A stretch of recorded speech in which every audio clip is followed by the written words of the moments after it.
Assalamualaikum warahmatullahi wabarakatuh. Kami dari Universitas Pembangunan Jaya ingin mewawancarai Ibu Lilis. Sebelumnya perkenalkan, saya Kita Karnita dan rekan saya Nada Mariani. Jadi kami di sini ingin mewawancarai Ibu Lilis selaku owner dari makanan kriuk. Biasanya disebut makanan jadul ya, Bu ya? Jadul, ya. Bu Lilis, udah berapa lama Ibu? Saya usaha ini udah 8 tahun. Buat usaha ini merintis dari kecil dan modal 100.000. Alhamdulillah sekarang bisa kita ratusan juta. Udah di mana aja Ibu kalau boleh tahu? Makanan jadul ini sekarang kita bisa Jabodetabek. Buat agen-agen kecil, seller-seller kecil, sampai agen distributor. Jadi kita ada beberapa pertanyaan untuk Bu Lilis.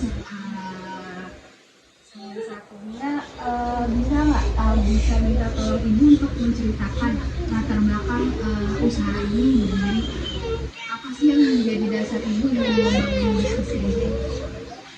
Membangun bisnis ini awalnya karena kita ingin maju, yang satu karena kita bahasanya punya marketing, kita pakai bagaimana caranya mempekerjakan tetangga sebelah yang dari kecil sampai sekarang bisa usahanya bisa sebesar ini, ya karena apa? Karena pengen mempekerjakan orang-orang. Bagaimana ayo kita rangkul tetangga semuanya, jangan sampai nggak ada kerjaannya daripada nganggur. Ya alhamdulillah sampai sekarang juga, dari setahun 2 tahun merintis kayak begini kan nggak gampang ya kan, sampai 8 tahun kayak begini ya alhamdulillah, maksudnya berkah gitu.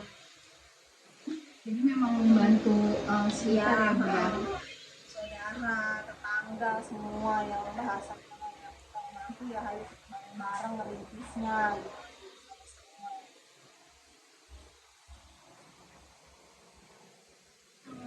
Kalau untuk dalam pembuatan kriuk ini Ibu, Ibu bisa sebutkan apa aja sih Bu yang Ibu jual? Model makanannya semuanya ada PY, kembang goyang, akar kelapa, biji ketatang, sama keripik Aceh. Kita 5 macam model. Cuman kalau buat PY itu kita ada variannya ya. Kalau PY itu kita ada 4 varian: PY kacang tanah, PY kacang hijau, teri, sama rebon. Gitu ada 4 varian. Tapi tergantung sellernya minta apa. Kalau ada yang minta sellernya kacang tunggak, kita kerjain gitu.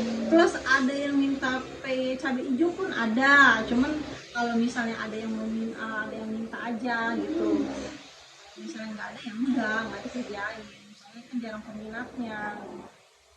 Berarti banyak variasinya juga ya Bu ya? Kalau untuk bahan-bahan produksinya ini, Ibu memilih bahan-bahan yang seperti apa? Kayak tepung, Ya. beras. Kalau buat teh itu kita pakai tepung beras.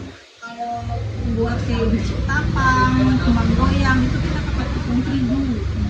Ya sebenarnya monotonnya emang kita bahan bakunya emang semua kita pakai ya, kayak bulben, telur, ya kayak kemiri, bumbu-bumbu rempah-rempah semuanya ada di sini.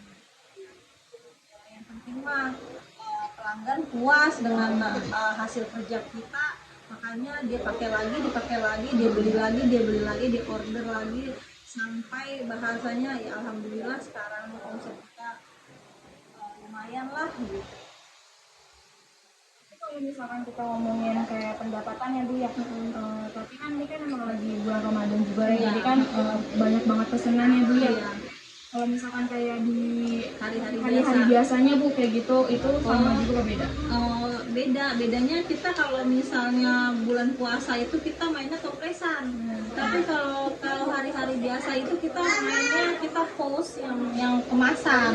Karena buat seller-seller kecil dia yang keliling-keliling apa, pada ngambil ke sini warung-warung, kita nitip-nitipin di warung kayak gitu. Tapi ya lumayan sih, maksudnya kalau dihitung omsetan per bulan itu kalau misalnya buat seller-seller kecil yang buat keliling itu ya lumayan lah. Kalau sebulan aja kita kalau itu lebih dari 10 juta kotornya, hampir lah 20 jutaan lah per bulan. Kalau udah kayak bulan Ramadan gitu berarti fokusnya cuma dibuat itu aja ya? Toplesan. Jadi kayak karena buat yang emang warung. kalau buat di agen-agen distributor kan dia pada mintanya kan toplesan kan. Makanya di situ kita kejarnya di situ ya lumayan lah, walaupun modalnya juga lumayan ya kan, tapi hasilnya juga alhamdulillah. Nanti kita bagi hasil, kita itu semua bagi hasil. Jadi kita modal kita berapa nih, misalnya modal kita 30 juta ya kan, nanti kita bagi hasil sama karyawan kita, nggak kita makan sendiri gitu. Kalau boleh tahu Bu, tantangan terbesarnya apa ya Bu dalam menjalankan bisnis? Tantangan terbesar itu ya namanya saingan ya, namanya orang dagang pasti ada saingannya ya. Tapi saya mah orangnya nggak pernah mau sikut sana sikut sini, itu rezeki ya kan, rezeki kita masing-masing ya. Kalau misalnya emang dia balik lagi sama kita, berarti kan apa namanya makanan kita puas buat mereka. Apa namanya dia tahu rasa, dia tahu ini kemasan kita juga nggak, maksudnya nggak pakai kita timbang-timbang sepenuhnya, ada tuh bisa toples begitu, jarang ada yang kita timbang. Alhamdulillahnya dibalik lagi di order kesini gitu. Lanjut ya Bu ya. Apakah Ibu ada nggak sih memiliki kayak program pelatihan atau pendidikan nih, kan Ibu kan juga kan termasuk gede juga ya Bu usahanya dibilang ya. Ibu ada nggak sih kayak mungkin ilmunya nggak mau dipakai Ibu sendiri tapi mau di-share ke yang lain, itu ada nggak sih Bu kayak Kemarin sih ada UMKM, mungkin kita diajak seminar ya. Cuman saya tanya, dia udah berapa kali survei datang ke rumah kita, emang ini apa UMKM penyuluhan. Nah pada buntutnya, pada intinya dia mau ngasih pinjaman ke kita. Setahu saya UMKM itu kan kita dapat dana cuma-cuma kan, ya kan. Saya usir, saya gak mau lagi, kata saya bilang gitu. Bukannya kita usir, bagaimana ya? Ya sudahlah, yang udah mah kita ada modal sedikit kita jalanin, jangan sampai kita hutang pinjam dulu gitu. Ya kalau misalnya diajak seminar sih pernah, sampai kita janjian sama owner-owner lain buat janjian di daerah Pamulang. Tapi saya nggak, bentroknya sama anak sakit kan, jadinya kita nggak jadi kesana. Tapi ya alhamdulillah kita satu grup itu ya alhamdulillah masih komunikasi masih lanjut gitu. Kalau maksudnya owner lain yang buat pelatihan jadi ada, kita SKU-nya juga udah ada, IMB-nya juga ada, semuanya udah ada di sini. Iya, tinggal bikin izin halal aja ya. Iya, surat halal ya. Terus kan di sini tadi kan kata Ibu apa saja sih manfaatnya Bu ya buat lingkungan sekitar di sini, selain Ibu mempekerjakan orang-orang, apa lagi Bu? Ya pada intinya kita nyari yang namanya orang dagang kan nyari keuntungan. Satu, kita nyari keuntungan. Kedua, kita mempekerjakan mereka untuk merangkul mereka untuk bahasanya bagaimana jangan mengurangi pengangguran di sana. Terus ketiga juga bahasanya bagaimana nih kita memperluas usaha kita sampai di mana begitu ya. Tapi alhamdulillah selalu ada jalan. Ya namanya kita mah kalau orang dagang mah nggak mau sikut sini, namanya kita sama-sama ya. Sama-sama banyak, kalau dibilang di sini banyak orang pedagang usaha banyak. Tapi kan kita balik lagi. Ya kalau misalnya mau rezeki kita nggak kemana, dibalik lagi.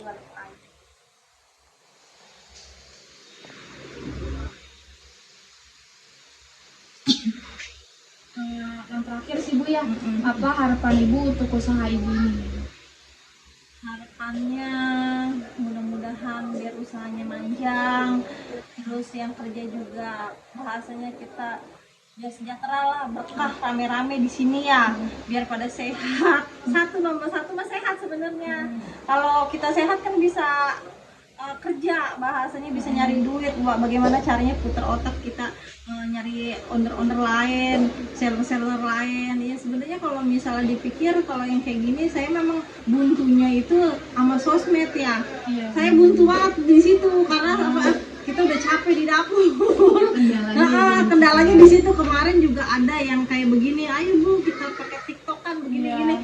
Ya Allah, bukannya nggak kepengen, habis bagaimana yang kalau saya udah pakai TikTokan, saya pakai FB sama ini aja udah alhamdulillah. Apalagi kalau pakai TikTokan, kalau kewalahan saya bisa di situ.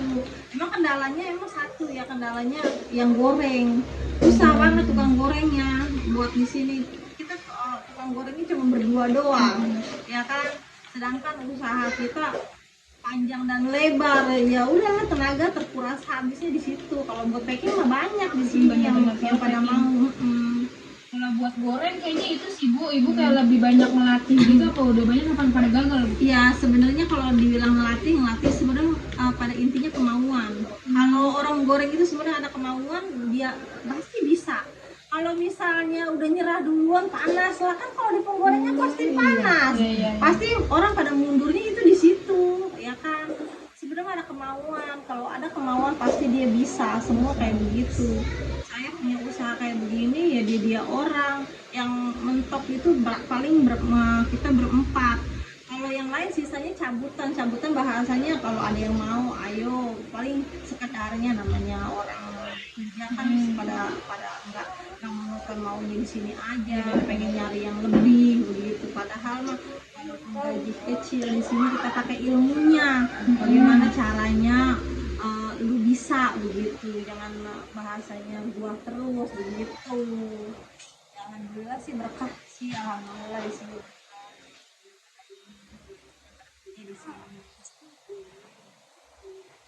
Tapi nanti kayaknya dia bisa lebih maju lagi deh Bu. Amin, doain aja biar manjang. Anak Ibu ada kan yang udah gede? Ada, tapi nggak di sini. Di mana? Di Tiga Raksa. Jadi tuh Bu yang jadi adminnya, yang kata dia jadi TikTokers, dia yang bikin video. Jadi nanti tuh saya Ibu lebih baik dikenal sama orang. Amin, mudah-mudahan aja sih. Ya cuman karena emang dia mau pengen kuliah, pengen ngambil jurusan tapis Quran, pengen jadi guru, jadi guru tapis Quran, ya udah maunya dia. Ya paling nanti penerusnya nggak tahu siapa, kita lihat aja nanti, generasi penerusnya masih ada 2 lagi. Makanya Ibu bisa dilihatin mau ini ngelihat hasil kerjanya gitu, maksudnya. Iya dia.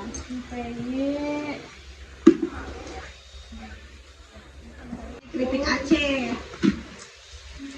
pas tutup.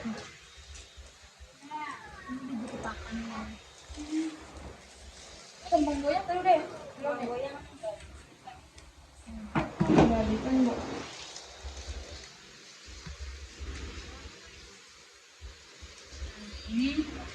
Ini semua kriuknya punya Bu Lilis, usahanya ada kembang goyang, ada peye kacang, ini ada apa sih? Biji ketapang. Kalau ini Keripik Aceh. keripik Aceh. Ya. Kalau yang terakhir ini ada akar kelapa. Sekian wawancara kami dengan Bu Lilis. Semoga Bu Lilis kedepannya usahanya lancar terus ya Bu ya, bermanfaat juga buat warga sekitar. Semoga juga karyawannya nambah, terus juga usahanya itu benar-benar berkembang pesat ya Bu ya, biar nanti juga ada penerusnya buat kedepannya. Saya ucapkan terima kasih banyak buat Bu Lilis ya Bu ya, udah nyampetin waktu. Saya akhiri, wassalamualaikum warahmatullahi wabarakatuh.